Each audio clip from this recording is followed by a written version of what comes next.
India INX exchange and how it is placed in. The parent is BSE. There's a lot of geopolitical tension. US markets perform good. IBM or an Apple, or people look at Tesla cars. Invest into global markets. Thought process which is there at least among the Indian investors today, trying to look to diversify. How can I own a fraction of that or something? Fund transfer under the LRSSF. So how GIFT City is actually solving this problem? To put the theme as global investments. Or global market access to the Indian investor. They are objective. They are time horizon. But all these young guys, they are actually tracking the AI, semiconductor and the chips. The technology has made it very seamless. Yeah, investors are now looking for investments outside India. What is their risk profile?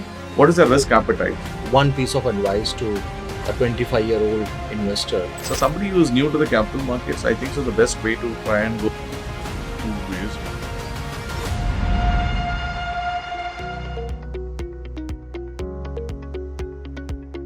Hello all. India is going global and so are Indian investors. 2025-26 data shows that overseas investment by Indians has grown drastically. Indian investors are now exploring foreign markets, global markets under the LRS scheme.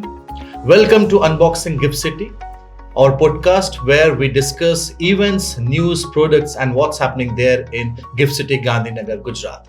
And today we are talking about how an Indian resident can access global markets seamlessly through GIFT City. And today I have with me Mr. Vijay Krishnamurthy, Managing Director and CEO of India INX Exchange GIFT City. Welcome to the show, Mr. Vijay. Thank you so much, Nitinji, for having me on this show. It's indeed a pleasure to having discussed GIFT City. Thank you so much. Thank you, Mr. Vijay. Before we dive into the main subject, could you share a bit about India INX Exchange and how it is placed in GIFT City ecosystem, sir? Absolutely. So India INX, as we all know, is the parent is BSE, the Bombay Stock Exchange, which is now more than 150 years old. So as India INX, we established ourselves in Jan of 2017, and we were the first exchange to be registered and to be incorporated there. And we started operations in 2017, inaugurated by the Honorable Prime Minister of India. So from there, the journey has been quite exciting, and it's been a little bit, under 2 years that I have been part of the India INX story. But to say that, we have actually made slow but steady progress. So our listings, just to look at it, if you were to look at it, our listings have, on the debt side, have grown significantly. We still hold a more than 90% market share there. We have more than 170, debt issuances that has happened there, and things are moving in that direction.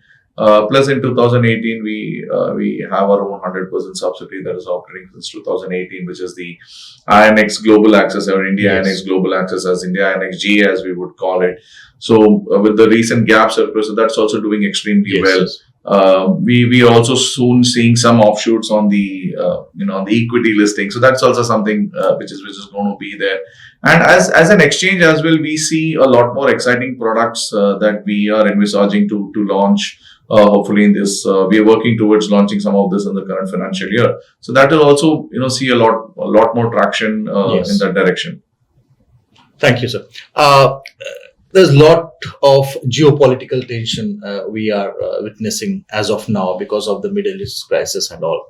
But still, we are seeing that US markets are still managing to perform good and strong.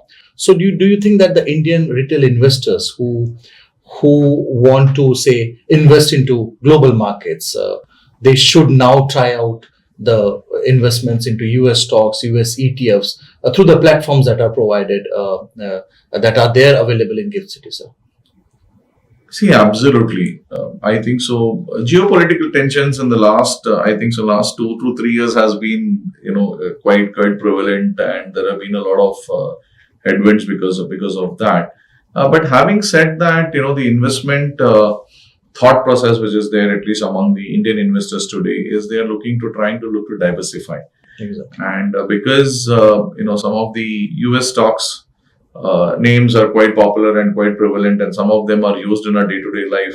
So for example, a Microsoft or an IBM or an Apple, or people look at Tesla cars. So those are all very, today in a way has become a household name. So people do want to think that, how can I own a fraction of that or something like that. So I think so right now, given that scenario and given that thought process and given that, we are having, uh,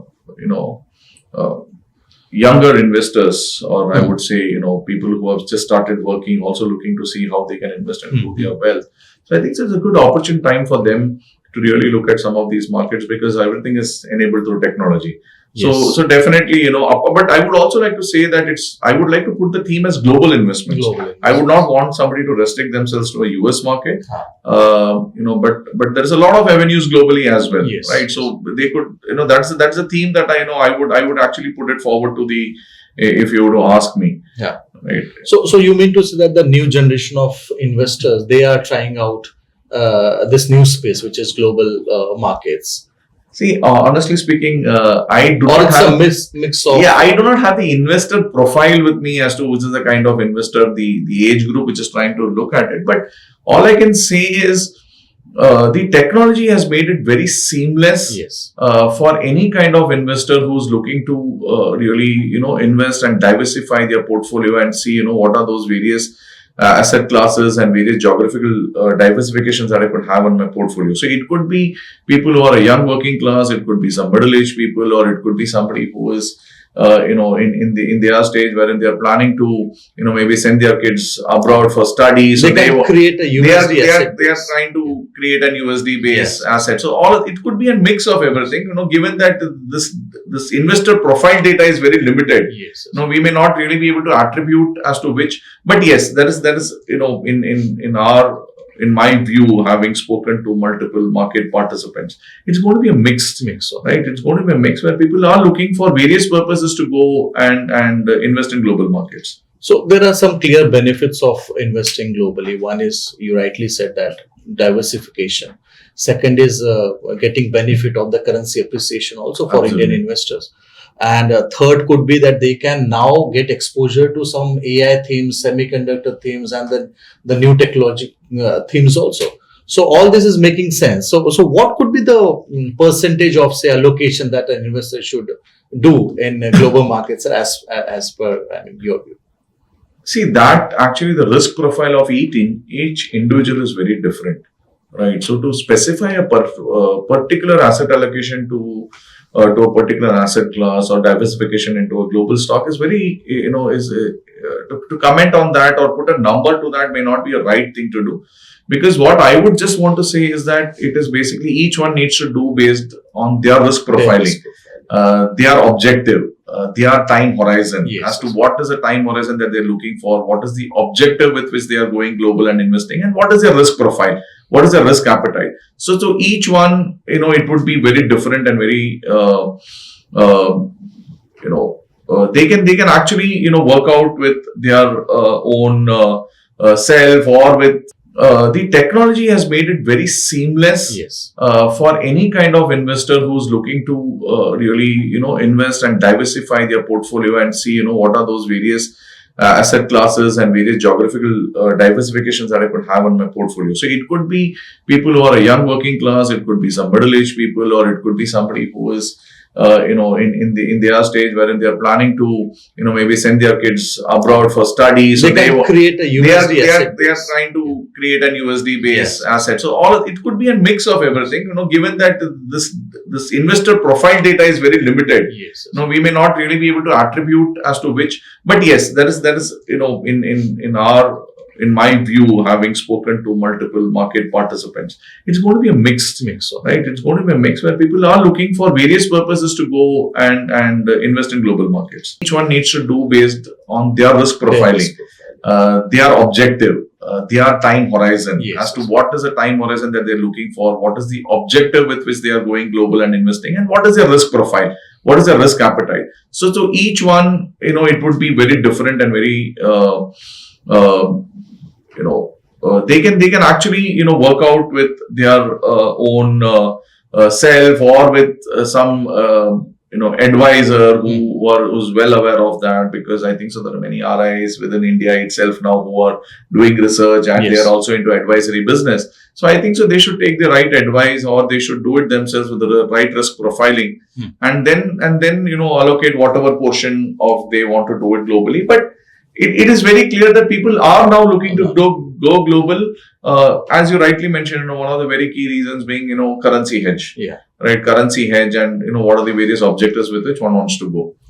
So the Indian investors could be worried about the taxing. Other platforms are also available there in GIFT City. So how it actually resolves the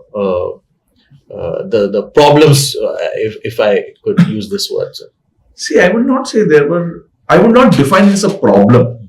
Right. Earlier also there were avenues for people to invest in the global markets. But today, what has happened is with this route, with the IFSC, the GIFT IFSC coming out of the GAP circular, and the exchanges having a GAP license, what it has created is an easy access for the Indian investors to do. They know the medium through which it has to be done, and the key aspect that I would put across is, there is a significant amount of trust now they can have, because they'll be going through an entity which is a regulated entity, which is regulated by an Indian regulator, but of course which is in a foreign jurisdiction but located within India. And so if for example, if I was to take the example as you mentioned, INX Global Access, India INX Global Access is a GAP license holder and a provider. So we have in parentage of a legacy where our parents are BSE, which is having a legacy of more than 150. So that's a significant trust that Indian investors can associate with that, and I believe that is a very big factor for any investor to really go through, because they have somebody now to say that okay, this is an issue, where do I go to? So they know they can definitely knock on the doors of an exchange, which is again within the regulated gamut. So we are an MII, so that gives a significant amount of comfort for people to do these transactions. Yeah, you're right, sir, because the regulator is there, so the product is under the umbrella of a framework which is by the so that has actually helped. The GAP framework has actually helped because it has put a complete structure. So as I said, as GA, as global access providers, we started in 2018.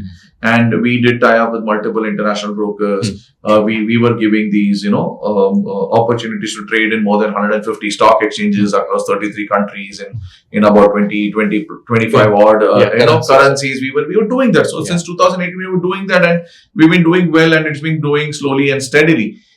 But with this GAP circular coming in, it has actually opened a lot of doors for actual Indian retail participants to participate, because there's a lot of comfort that they derive now. And for doing this entire activity. In fact, I just want to throw some stats.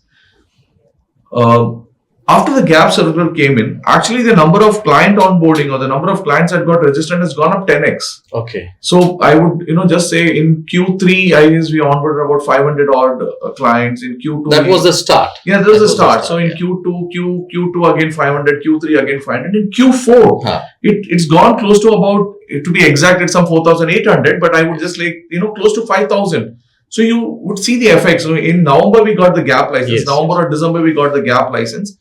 And I would just attribute 1 month to the entire process and compliance and other things. But in the last quarter, we saw a significant jump. And some of the very serious, large discount firms in the Indian domestic market are now coming in there. So you can see how it is, really elevated there. Yeah, even we have contributed on this. No, absolutely. It's been the whole ecosystem. So, I always speak about this, wherever I get an opportunity. For a GIFT IFSC, it's an ecosystem that has to develop. And without actually, sharing or without contributing in each other's growth, it's very difficult for IFSC to grow. So it's more of a symbiotic relationship that, each of us as an ecosystem is sharing. Thank you, Vijay. Now let's talk about the India INX Global Access platform. By the way, for the audience, I would like to mention that the GAP framework, which Vijay is talking about, is basically a framework issued by the regulator, and it's Global Access Provider Framework, which allows entities to provide global access or global market access to the Indian investors. Let us come to India INX. What sets it apart? Because there are other platforms also coming up there in Gift City. What unique opportunities, or you can say products, that it is offering as of now, and what are the future plans, sir? Yeah. So very clearly, as I said, we are the pioneers in this. Established global access in 2018. So we do understand the rules, regulations, and we've got tie up with multiple international brokers. Right, we have got about 5 or 6 tie-ups, and we are increasing that as well. So what this does is it provides access to about 150 stock exchanges across about 30 odd countries with about 25 plus currencies. So there is a huge avenue for somebody who wants to participate. It could be prop traders to access various markets, derivatives thing. It could be the retail resident investors who want US stocks, who wants to hold fractions in US stocks, and who wants to maybe invest in ETFs. Right, so all of these things are available under one umbrella. That's number one. So this is something as a product suite that we are providing. We have a very experienced, and this is very important. But the present gap global access platform provides only US stocks and US ETFs, right? So, no, okay, no, that's okay. If that is the thing, it is not. It provides a complete global access. Okay. Right, you can access global. So as I said, we give access across 33 countries, across 150 stock exchanges, right? So that's not it's only US. The other point is also very important to mention is because we have a very experienced team there, right? So the support, we provide support and we are there on calls to provide these supports. We are very soon starting, something called as an support through WhatsApp. Okay. And we are trying to involve new technology in trying to see how best we can support them. That's the other aspect. Third thing is we are going to use technology very extensively, not only from a support perspective, it's also going to be from an access perspective and an ease perspective. We are tying up with so our objective would be to see how we could provide all of these services at a very competitive cost. Okay. So there are multiple things that we're trying to do. We're trying to get PSP into the picture. We're trying to tie up with multiple banks to see if there could be better rates that could be offered because of the volumes that we could offer to them. So all of these things is something that we are doing. Then we have the APIs to connect. We have the mobile app which is available on the App Store, the App Store or the Play Store, whatever that is on the iPhone as well as on the Android based systems. So all of these things are there. So one thing is very clear, and plus one very very key aspect as India INX GA that I would like to say that as per the GAP circular, or as Nitinji really mentioned, as Global Access Provider regulations or the circular that was issued in the August of 2025, it very clearly states that an subsidiary of an exchange can only provide unlisted products. So which means that India INX GA, so if I was to take the other GAP people who are coming in, of course, they're coming in with their own objectives. But for us, the unique thing, other unique thing apart from all of these USPs is also going to be that we are the only ones who will be able to provide, or the exchange subsidiary of NGAP can only provide an unlisted product, so in which global mutual funds can also be added. So all these are future. All of these things are something that which is going to be, which we are working on, and maybe hopefully if all of these things get resolved, maybe in this coming year we'll see a lot of these things happening. So just to put it out in short, technology, support, and the unique products that is being worked upon and which is already existing is something that we strongly believe that we will clearly stand out in this whole thing. So there are various differential advantages that the Global Access platform provides. One is definitely the digital onboarding. There are no trading account charges or AMC charges.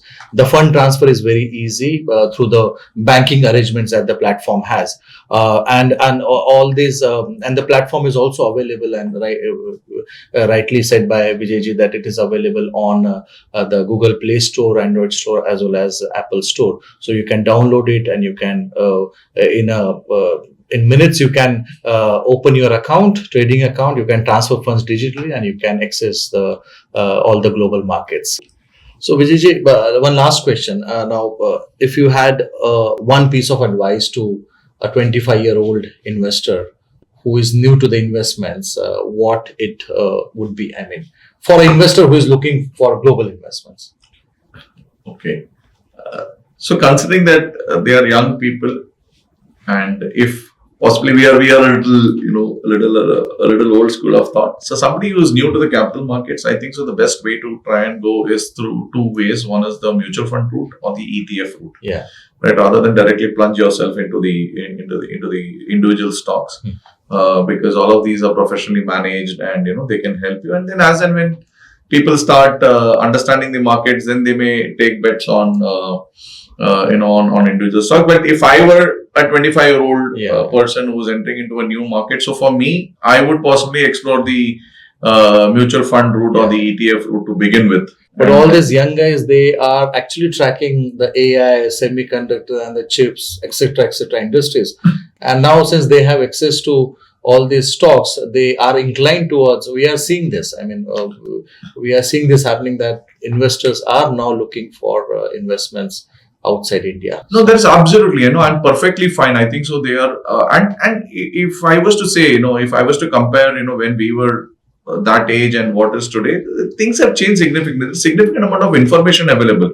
So my only point is, there's nothing, no harm in exploring those markets. But if it is just that be an informed investor, take your informed decisions is what I would say. I'm not saying that you restrict yourself to a mutual fund or ETF, but since somebody is going to really begin with, and testing the waters, then that is what it should be. But if somebody, and in today's generation, I think so, they are far ahead, they're well read, and they have got a lot of information with them. Yes. Right? And cutting edge information is available at the click of a finger for them.